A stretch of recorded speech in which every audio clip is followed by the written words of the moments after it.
Hello everyone, welcome to Toppers Notes. I'm Rashmi Pal and let's begin with today's current affairs. हमारा पहला article है कि DRDO ने vertical launchers short range surface to air missile को 2 बार successfully launch कर लिया है. इसे लॉन्च किया गया है स्टैटिक वर्टिकल लॉन्चर से एंड कहाँ से किया गया है? From integrated test range Chandipur जो कि उड़ीसा के कोस्ट पर है. एंड साथ में इसको डीआरडीओ के द्वारा इंडियन नेवी के लिए स्वदेशी रूप से डिज़ाइन और डेवलप किया गया है. एंड इसको किस लिए किया गया है? ताकि ये जो सी स्किमिंग एंड जो आसपास की सीमाएं हैं इस पर जो एरियल थ्रेट्स होते हैं उनको न्यूट्रलाइज करने के लिए इसे डिज़ाइनर डेवलप किया गया है. हमारा अगला आर्टिकल है कि इंडियन इंस्टीट्यूट ऑफ ड्रोन्स ने ड्रोन पायलट ट्रेनिंग के लिए एक सेंटर को इनॉग्रेट किया है. इसमें सबसे इम्पॉर्टेंट है कि इस सेंटर को कहाँ पर इनॉग्रेट किया गया है. इसे किया गया है गुवाहाटी असम में, हमें ये याद रखना है. एंड इसे किया है इंडियन इंस्टीट्यूट ऑफ ड्रोन्स और electronic sector skill council of India ने मिलकर. एंड ये जो इंडियन इंस्टीट्यूट ऑफ ड्रोन्स है इसका हेडक्वार्टर नोएडा में है. ये जॉनेट टेक्नोलॉजीज प्राइवेट लिमिटेड का एक ट्रेनिंग विंग है जिसने पिछले 4 सालों में पूरे देश भर के 2200 से ज़्यादा ड्रोन पायलट्स को ट्रेनिंग दी है. हमारा अगला आर्टिकल है कि एंसेफेलाइटिस से निपटने के लिए निमहांस ग्लोबल प्रोजेक्ट का एक हिस्सा बनेगा. सबसे पहले हम देखते हैं कि इंसेफेलाइटिस क्या होता है. ये एक तरह का एक्यूट ब्रेन इन्फेक्शन होता है.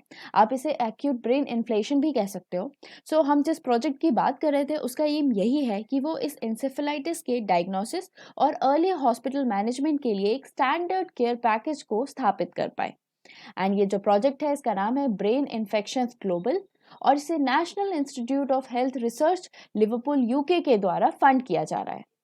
इस प्रोजेक्ट के कुछ और कोलैबोरेटिंग सेंटर्स भी हैं जैसे कि इंडिया का क्रिश्चियन मेडिकल कॉलेज जो कि वेल्लोर में है.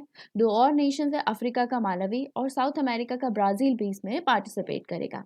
एंड ये कहा जा रहा है कि ये जो मॉडल है ब्रेन इन्फेक्शन मैनेजमेंट के लिए ये बाकी प्रोग्राम्स के लिए भी रास्ता क्लियर कर देगा ताकि वो बाकी स्टेट्स में भी ऐसे ही कोई प्रोग्राम इम्प्लीमेंट हो पाए. अब बात करते हैं वर्ल्ड इंसेफेलाइटिस डे के बारे में. इसे हर साल 22 फरवरी को मनाया जाता है ताकि जो भी लोग डायरेक्टली और इनडायरेक्टली इस डिसीज से इन्फेक्टेड हैं या फिर अफेक्टेड हैं वो इसके बारे में और ज़्यादा अवेयर हो जाएं. एंड इस साल की थीम थी light up a local landmark. ये थीम हमें याद रखनी है. इसके तहत प्रोमिनेंट लैंडमार्क्स जैसे कि विधानसभा, आरोग्य सुधा, निमहंस, इन सभी को रेड कलर से लिट अप किया गया था.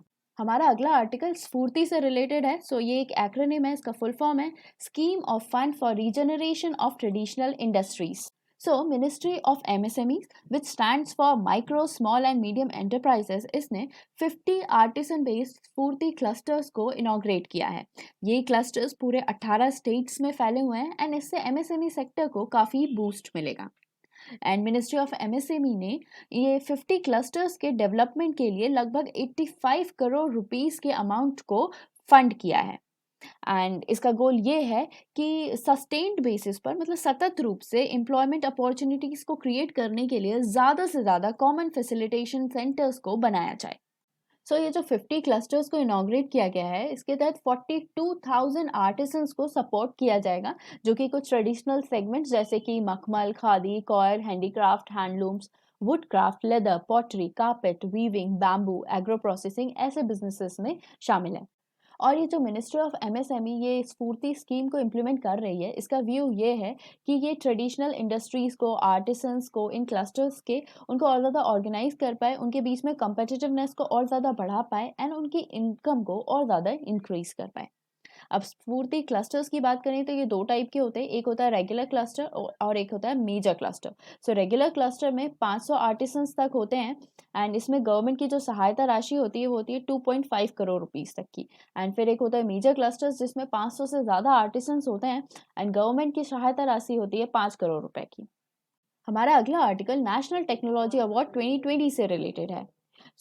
इस अवार्ड को इनोवेशन इंडिजिनस टेक्नोलॉजीज के सक्सेसफुल कमर्शलाइजेशन के लिए दिया जाता है एंड इसमें इसके तहत 12 कंपनीज को सिलेक्ट किया गया है इन नेशनल टेक्नोलॉजी अवार्ड 2020 के लिए. एंड ये जो अवार्ड है इसे दिया जाता है टेक्नोलॉजी डेवलपमेंट बोर्ड के द्वारा. एंड इस अवार्ड के अंदर 3 कैटेगरीज होती है. एक है इंडिजिनस टेक्नोलॉजीज मतलब स्वदेशी प्रौद्योगिकी, एमएसएमईज और स्टार्टअप्स. अब टीडीबी से रिलेटेड कुछ इंपॉर्टेंट पॉइंट देखते हैं. सो टेक्नोलॉजी डेवलपमेंट बोर्ड ये एक स्टैट्यूटरी बॉडी है जो कि department of science and technology के अंडर में काम करती है। इसकी स्थापना 1996 में हुई थी एंड ये वित्तीय सहायता प्रदान करती है उन कंपनीज को जो कि स्वदेशी टेक्नोलॉजी, स्टार्टअप्स एंड एडेप्टेशन के लिए, इन सब के कमर्शलाइजेशन के लिए काम कर रही हैं। एंड हर साल 11 मई को ये टेक्नोलॉजी डेवलपमेंट बोर्ड के द्वारा नेशनल टेक्नोलॉजी डे को सेलिब्रेट किया जाता है, तो हमें 11 मई याद रखना है। हमारा अगला आर्टिकल है कि चाइना ने यूएसए को पीछे छोड़ दिया है एंड बन गया है इंडिया का टॉप ट्रेड पार्टनर। ये हम 2020 की बात कर रहे हैं।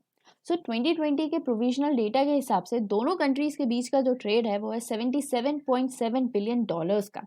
ऑल्दो ये पिछले साल का जो $85.5 बिलियन का टोटल ट्रेड था उससे तो कम है।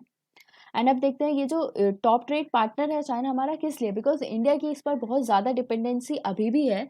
किन किन क्षेत्रों में? Heavy machines, telecom equipments and home appliances में इंडिया की अभी भी डिपेंडेंसी है चाइना पर। एंड रिपोर्ट में फर्दर ये भी हाईलाइट किया गया है कि हमारे इंडिया ने इस पेंडेमिक के चलते बाकी एशियन कंट्रीज पर जो अपना इम्पोर्ट था उसको काफ़ी कम किया है। And if China first position पे हमारा लार्जेस्ट ट्रेड पार्टनर है, सो यूएस सेकंड पर है एंड यूएई थर्ड पर है। हमारा अगला आर्टिकल खेलो इंडिया यूनिवर्सिटी गेम्स से रिलेटेड है। तो इस साल का खेलो इंडिया यूनिवर्सिटी गेम्स को होस्ट करेगा कर्नाटका। ये हमें याद रखना है, बहुत इंपॉर्टेंट क्वेश्चन है। इसको कर्नाटका की जैन यूनिवर्सिटी में इनको ऑर्गेनाइज किया जाएगा एंड स्टेट के कुछ और वेन्यूज को भी सिलेक्ट किया गया है। एंड इसको ऑर्गेनाइज करेगी Jain university in collaboration with association of Indian universities AIU के साथ। एंड ये जो इवेंट है इसमें देश भर के यूनिवर्सिटीज़ के जो 25 साल से कम के एथलीट्स हैं वो पार्टिसिपेट करेंगे। एंड एक और इम्पॉर्टेंट बात जो हमें याद रखनी है कि इसमें 19 डिफरेंट स्पोर्ट्स को इंक्लूड किया गया है। हमारा अगला आर्टिकल है कि कुशीनगर एयरपोर्ट को एरोडोम लाइसेंस मिल चुका है। ये जो कुशीनगर एयरपोर्ट है इसने DGCA की जो नेसेसरी गाइडलाइंस है उनको कंप्लीट करके, नेसेसरी क्लियरेंसेस को कंप्लीट करके ये लाइसेंस मिला है। एंड अब ये यूपी का थर्ड लाइसेंस इंटरनेशनल एयरपोर्ट बन गया है। अब इससे होगा क्या? इससे इस रीजन का जो टूरिज्म है वो बहुत बूस्ट होगा। एंड साथ में जो बुद्धिस्ट सर्किट है, मतलब जहाँ पर बुद्ध भगवान को महापरिनिर्वाणा की प्राप्ति हुई थी, उस पूरे रीजन में ये डायरेक्ट एविएशन कनेक्टिविटी को प्रोवाइड करेगा। हमारा अगला आर्टिकल है कि IIT रोपर ने अल्कोहल बेस्ड डिसइंफेक्टेंट के एक ऑल्टरनेटिव को डेवलप किया है। इन्होंने एक लो कॉस्ट डिवाइस को डेवलप किया है जो कि इलेक्ट्रोलाइज्ड वाटर को प्रोड्यूस करेंगे, जिसको आप ऑल्टरनेटिव अल्कोहल बेस्ड डिसइंफेक्टेंट के ऑल्टरनेटिव के रूप में यूज कर सकते हैं। ये जो एसिडिक इलेक्ट्रोलाइज्ड वाटर है इसका pH है 5 से 6.5 के बीच में और इसमें high concentration of free available chlorine है। हमारा अगला आर्टिकल है कि जो प्रपोजल था 13,700 करोड़ रुपीस का, जिसमें 118 अर्जुन MK1A टैंक्स भी शामिल थे, इसे क्लियर कर दिया गया है। DAC, जिसका फुल फॉर्म है डिफेंस एक्विजिशन काउंसिल, जिसको हमारे डिफेंस मिनिस्टर हेड करते हैं राजनाथ सिंह। इन्होंने कल ये जो प्रोक्योरमेंट प्रपोजल है जिसकी टोटल कॉस्ट 13,700 करोड़ रुपीस की है, इसको क्लियर कर दिया है, अप्रूव कर दिया है। एंड इसमें 118 अर्जुन MK1A टैंक्स शामिल हैं जिनकी टोटल कॉस्ट है अराउंड 8,400 करोड़ रुपीस की। ये आप ध्यान रखिए, MK1A टैंक्स की बात हो रही है, MK1 की नहीं। ए वाले ज़्यादा एडवांस है। एंड ये जितने भी एक्विजिशन का प्रपोजल था ये सभी कुछ को स्वदेशी रूप से डिज़ाइन, डेवलप और मैन्युफैक्चर किया जाएगा। एंड इसमें DRDO के द्वारा डिज़ाइंड ALIA प्लेटफॉर्म्स और सिस्टम्स भी शामिल हैं। हमारा अगला आर्टिकल है कि एयरक्राफ्ट टेक्नोलॉजी बॉस्निया में मास ग्रेव्स को उजागर कर सकती है, अनकवर कर सकती है। इसमें ये कहा जा रहा है कि जो ड्रोन्स हैं जिसमें लिडार रिमोट सेंसिंग टेक्नोलॉजी लगी हुई है, ये बॉस्निया के वॉर खत्म होने के 25 साल बाद भी जो वहाँ पे 7,573 लोग मिसिंग हैं उनकी ग्रेव्स का पता लगा सकती है। हम बात कर रहे हैं लाइट डिटेक्शन एंड रेंजिंग की, इसको हम लिडार भी बोलते हैं। ये एक रिमोट सेंसिंग टेक्नोलॉजी है जो कि धरती पर डिस्टेंस को नापने के लिए लाइट की पल्सेस या फिर लेज़र को सेंड करती है एंड फिर डेटा कलेक्ट करती है। एंड उसके बाद वो अर्थ सरफेस पर, ग्राउंड पर बहुत ही सटल चेंजेस को भी डिटेक्ट कर सकती है जो कि अदरवाइज किसी और प्रोसेस से अननोटिस्ड रह जाते हैं। एडिशनल इन्फॉर्मेशन में हम एक कमीशन की बात करने वाले हैं। कमीशन का नाम है international commission on missing persons, ICMP। इसका हेडक्वार्टर हेग नीदरलैंड्स में है, ये हमें याद रखना है। एंड साथ में डेवलपिंग कंट्रीज जैसे कि यूनाइटेड स्टेट्स, यहाँ के फॉरेंसिक रिसर्चर्स टेक्नोलॉजी पर काम कर रहे हैं कि वो और ज़्यादा डेवलप हो एंड वो ड्रोन से या फिर हेलीकॉप्टर से मास ग्रेव्स को अनकवर कर पाएँ।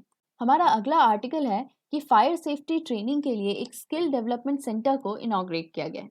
सो इसे इनॉग्रेट किया है हमारे डिफेंस मिनिस्टर राजनाथ सिंह ने। ये एक फायर सेफ्टी ट्रेनिंग इंस्टीट्यूट है जो कि डीआरडीओ का है। अब ये करेगा क्या? ये क्वालिटी ट्रेनिंग प्रोवाइड करेगा फायर पर्सनल्स को, जिससे कि जो हमारी बहुमूल्य जीवन और संपत्ति का जो नुकसान है उसको हम कम कर पाएँ, उसको हम रोक पाएँ। हमने देखा कि ये स्किल डेवलपमेंट सेंटर डीआरडीओ का है एंड इसे शुरू किया गया है उत्तर प्रदेश में। ये सबसे इम्पोर्टेंट है, सीधे पूछा जाएगा कि फायर सेफ्टी ट्रेनिंग सेंटर कहाँ पर इनॉग्रेट किया गया है। सो इसे किया गया है उत्तर प्रदेश में। बिकॉज ये इंडिया का पहला है तो बहुत इंपॉर्टेंट हो गया। एंड इसमें एकदम एडवांस टेक्नोलॉजी को यूज़ करके स्टिमुलेशन सिस्टम्स को इम्प्लीमेंट किया गया है। सो ये सिस्टम क्या करते हैं, ये एक्चुअल सिनेरियो को क्रिएट करते हैं। मतलब ये एक्चुअल फायर सिनेरियो को क्रिएट करेंगे एंड देन फायर पर्सनल्स इस पर ट्रेनिंग कर पाएंगे, जिससे कि उनकी फायर फाइटिंग स्किल्स और ज़्यादा इन्हांस होगी। हमारा अगला आर्टिकल है कि भारत पहला ऐसा देश बना है जिसने कि NAFLD मतलब कि non alcoholic fatty liver disease, इसके लिए नीड फॉर एक्शन को आइडेंटिफाई किया है। इंडिया इसे आइडेंटिफाई करने वाला पहला देश बना है। ये डॉक्टर हर्षवर्धन ने तब कहा जब वो diabetes, cardiovascular diseases and stroke and cancer, इसके प्रिवेंशन एंड कंट्रोल के लिए जो प्रोग्राम था वहाँ पर non alcoholic fatty liver diseases के लिए ऑपरेशनल गाइडलाइंस जारी कर रहे थे। सो अब देखते हैं ये non alcoholic fatty liver disease है क्या। नाम से ही समझ में आ रहा है ये उन लोगों को अफेक्ट करती है जो कि ना के बराबर या बिल्कुल शराब नहीं पीते। एंड इस डिसीज़ में क्या होता है, जो लिवर है वहाँ पर बहुत ज़्यादा फैट स्टोर हो जाता है। एंड ये जो non alcoholic fatty liver disease है ये एक अम्ब्रेला टर्म है, इसके अंदर ये सारी लिवर की कंडीशंस को रखा गया है। एंड ये जो non alcoholic fatty liver disease है ये पूरे वर्ल्ड में बहुत कॉमन होती जा रही है, स्पेशली वेस्टर्न नेशंस में बहुत ज़्यादा कॉमन होती जा रही है। एंड इंटरेस्टिंग बात यह है कि इस डिसीज़ से जो डैमेज होता है वो एकदम सिमिलर है कि उस डैमेज से जो कि बहुत हैवी अल्कोहल यूज़ के बाद होता है। आज के लिए सिर्फ इतना ही। Thank you so much for watching.